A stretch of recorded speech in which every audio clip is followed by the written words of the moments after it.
Mbona unaongea mwenyewe? Umechanganyikiwa nini? Mimi ndio nimechanganyikiwa? Hizi bangi zenu mnazovuta nyinyi ndio zinakuchanganyeni. Captain Tasha huyu hapo, naongea naye.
Sadaka imepotea.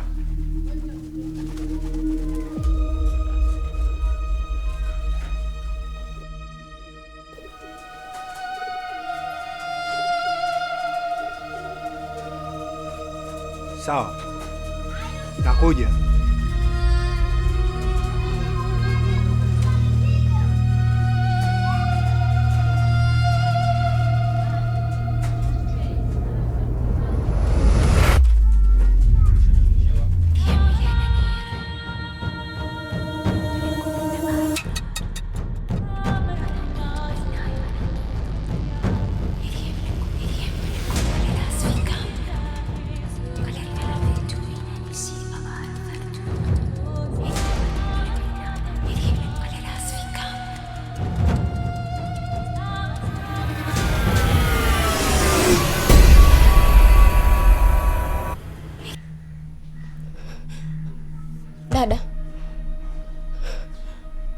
Dada. Vipi? Mbona tazama huko juu unanitisha? Kama ukitaka nikusaidie, basi mwambie ukweli. Na kama umeshindwa, siwezi kukusaidia. Sasa unaenda wapi?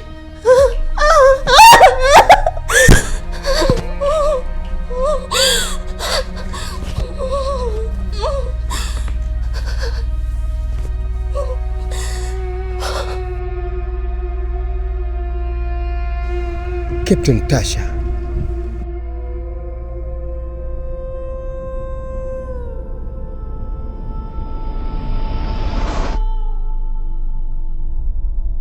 Captain Tasha? Hey, bosi wangu wewe. Ulikuwa kiongozi wangu jeshini. Mimi mdogo wako Nyonzo. Umenisahau?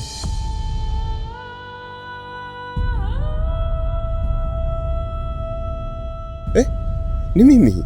Hebu niangalie vizuri. Mbona nakukumbuka? Miaka 30 sasa, lakini bado nakumbukumbu na wewe. Hivyo hivyo ulikuwa ukicheka. Captain, una dimples. Mashavu yako yanabonyea. Tena ulikuwa ukinilazimisha na ukiniomba nikuamkie. Naomba nikupe heshima yako Captain. Shikamoo. Wacha hiyo. Wewe unaweza vipi kuniamkia na huo umri ambao uko nao?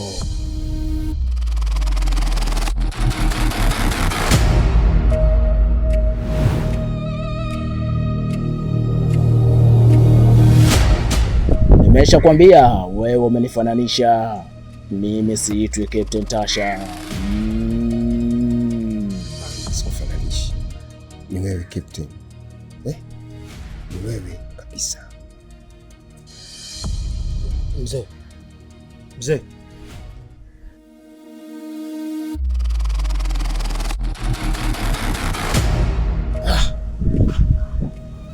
Mbona unaongea mwenyewe? Umechanganyikiwa nini? Mimi ndio nimechanganyikiwa? Hizi bangi zenu mnazovuta nyenye ndio zinakuchanganyeni. Captain Tasha huyo hapo, naongea naye.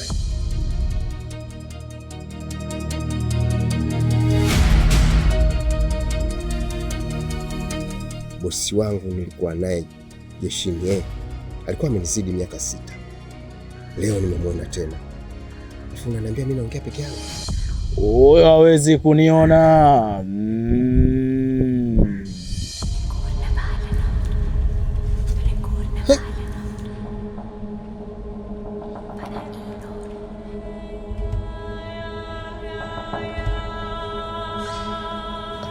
Kweli kifo chake miaka 30 sasa kimepita, lakini nafsi yake bado inaishi. Bado yupo hai, bado nafsi ipo, anaishi Captain. Alikuwa ni mtu mkubwa sana jeshini, alinizidi vyeo kweli. Captain wangu jeshini alikufa miaka 30 sasa amerudi tena katika ulimwengu, yupo.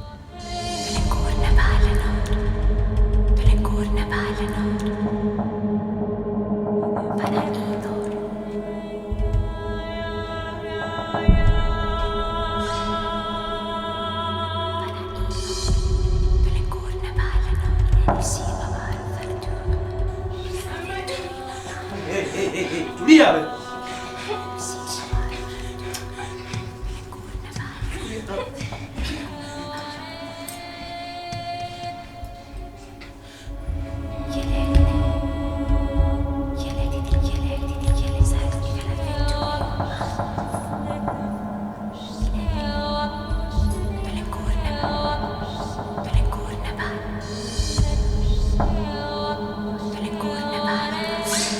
Songa.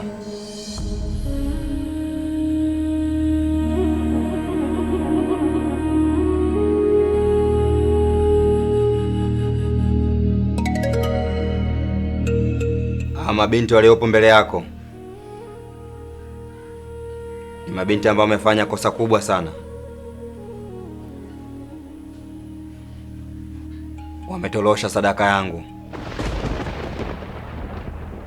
kabla ya siku 7 hazijatimia. Hii ni ngumu sana kuamini, kwa sababu ni jambo ambalo halijawahi kutokea karne na karne. Ninachotaka kutoka kwako ni jibu moja tu, kwamba ni nani anayehusika kumtolosha yule binti. Iwe ni hawa mabinti au hata hawa vijana. Ninachotaka ni jibu langu. Fanya kazi yako.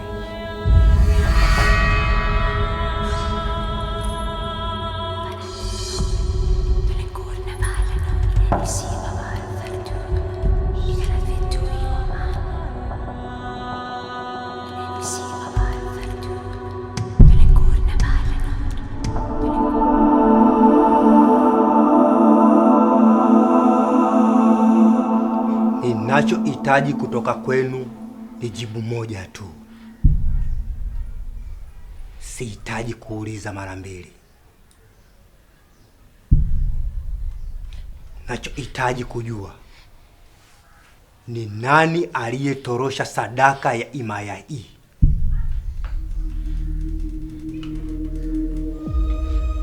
Ni wewe?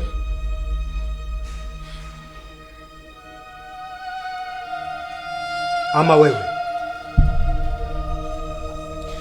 Samahani mkuu, endapo nitaenda kinyume na haya mazungumzo. Mkuu,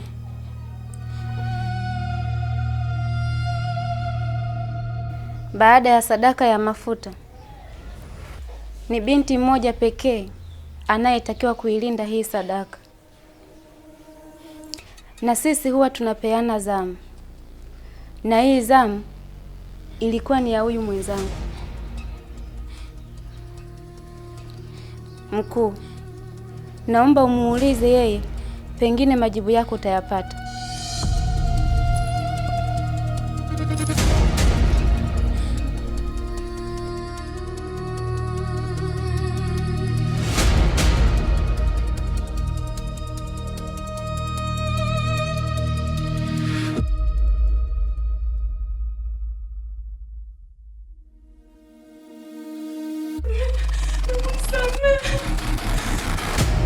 Makosa yangu mimi.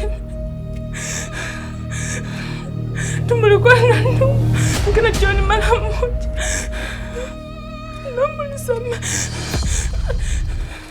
Unatambua wazi kuwa kupotea kwa sadaka hii sio tu kutaleta shida katika himaya yetu, bali pia hata serikali ikitambua kile tunachokifanya katika himaya hii itakuwa ni shida kwetu. Mimi makosa yangu. Naomba nisamehe. Tumulikuwa na ndugu. Kinachooni mara moja. Naomba nisamehe.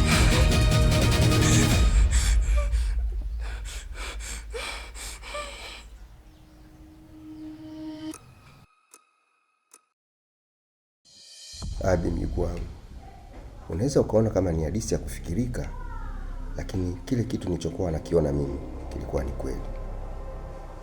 Ni mtu ambaye nilikuwa naye jeshini, alikuwa amenisidi miaka 6, alikuwa bosi wangu, captain yule. Ni mimi ndio niliomuua. Tulikuwa tukigombea mkufu wa ajabu.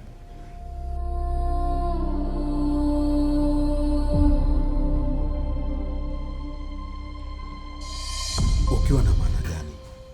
Mtu aliyekufa anawezaje kurudi kuwa hai? Ubashiri unasema kwamba miaka 30 baada ya kufariki yule mtu atarudi tena, na ndio leo nimekutana naye na miaka 30 imetimia toka afariki. Sasa mimi na wewe tushirikiane tupate mkufu. Achana na hizo habari zako za kumjua yule jamaa. Sawa, nimekuelewa babu yangu. Sasa tutaupataje? Baada ya yeye kurudi, kuna msichana mwingine ambaye naye alikufa hivi karibuni atarudi, na ndio yeye aliyokuwa akimiliki huo mkufu. Sasa huyo binti mimi nitamjua vipi? Kwa nguvu nilizokupa wewe, pindi utapokutana naye tu utamjua. Hapo hapo babu.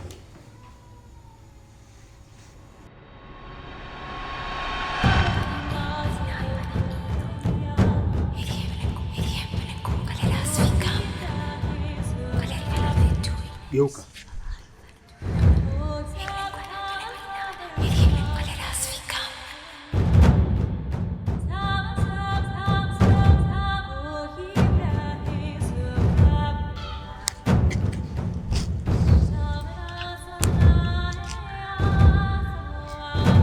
Unaweza kuniambia wewe ni nani?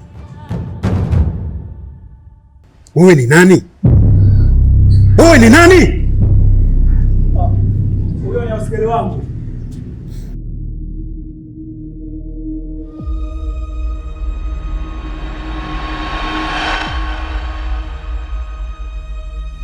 Hivi babu, inawezekana mtu aliyekufa na kurudi kuwa hai kuchanganyika na watu wengine na watu wala simgundue? Hilo linawezekana. Wapo watu wengi sana wanakufa na wanarudi tena katika ulimwengu huu, na tunaishi nao bila sisi kuwajua.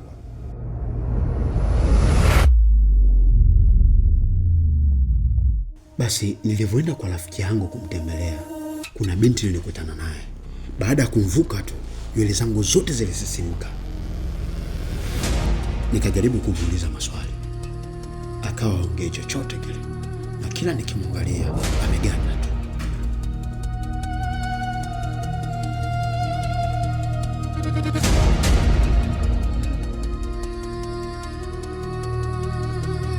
Ni huyo ndio tulikuwa tukimtafuta. Msaada wangu pekee uko kwako. Wewe ndio mtu pekee unaweza kumpata huyo binti. Sawa mzee, nimekuelewa. Sasa nawezaje kupata huo mkufu mikononi mwa huyo binti? Ni wewe mtu pekee ambaye unaweza kupata huo mkufu na hakuna mtu mwingine. Kwani huwezi kumtongoza huyo binti?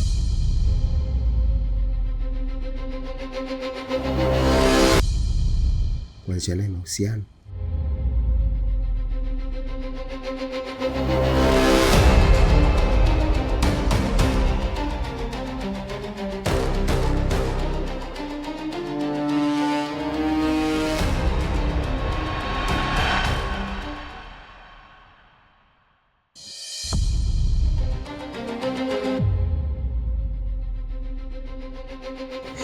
Hilo mbona ni jambo jepesi tu. Pindi tutakapopata huo mkufu, basi tutaweza kumiliki dunia yote. Tunaiweka kwenye kiganja chetu. Tunafanya jambo lolote lile. Tunaingia sehemu yoyote. Tunaingia hata benki, tunachukua pesa na hakuna mtu anaweza kukua.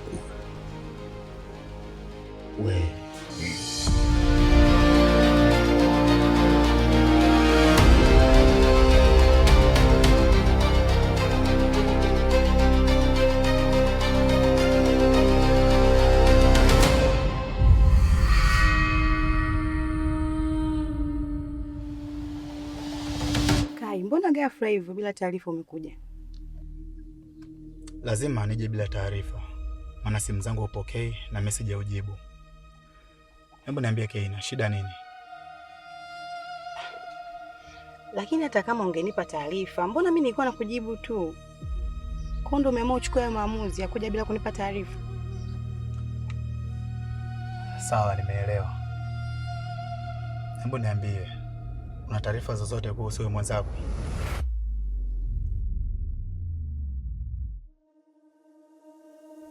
Jamani, Shaima si yuko vacation?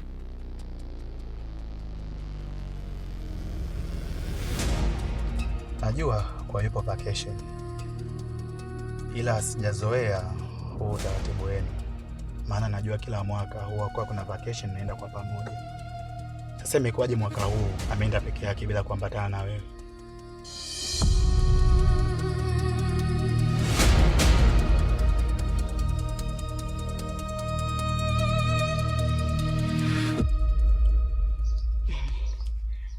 Mimi sikukupa tu taarifa, lakini ilinibidi aende peke yake kwa sababu mimi hakukuwa na mtu wa kukaa ofisini.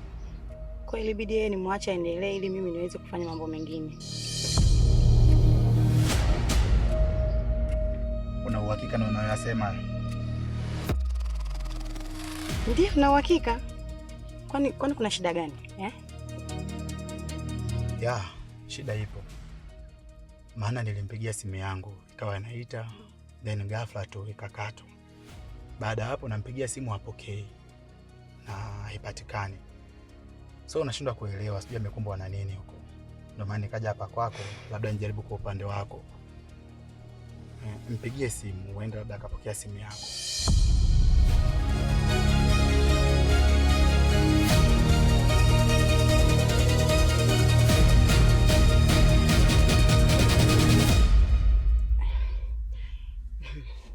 Kwa uzoefu wangu, sehemu kama zile mara nyingi mtu kukaa na simu karibu inakuwa ngumu. Lakini haimaanishi kwamba ndio upate wasiwasi.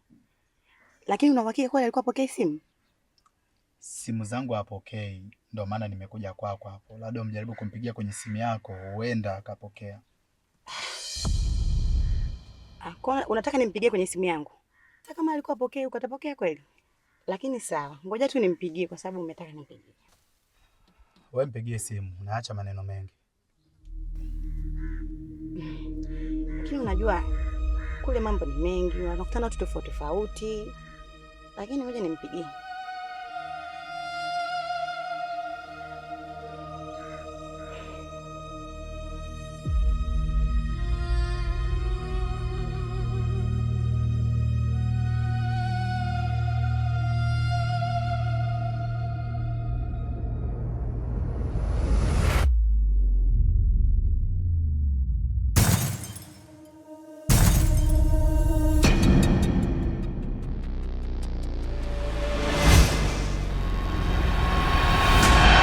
Mwana ametoka na kiasi kikubwa sana cha pesa. Sipo kwenye ulisi, nataka nikuoneshe mapicha picha sasa. Wapoga! Mama.